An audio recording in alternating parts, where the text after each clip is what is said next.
waa maxay jacayl haddii aad isweydiinaysa ereyga jacayl sidoo kalena aad aragtay dadka oo isweydiinaya in badan ereyga jacayl haddaba daawo qodobadan soo socda jacaylku waa wax jira kuna beerma qalbiyada bini'aadanka jacaylku wuxuu wataa raxmad iyo naxariis u gaar ah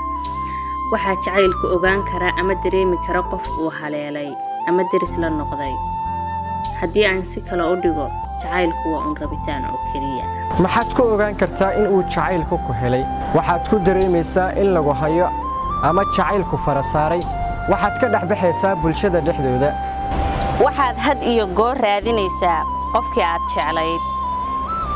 farxad ayaad dareemaysaa marka aad la kulanto qofkii naftaada u heelanayd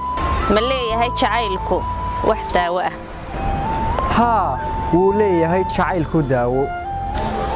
waxayna tahay dawadiisu adiga oo helay qofkii aad muhatay ama jamatay lana wadaaga guur xalaal ah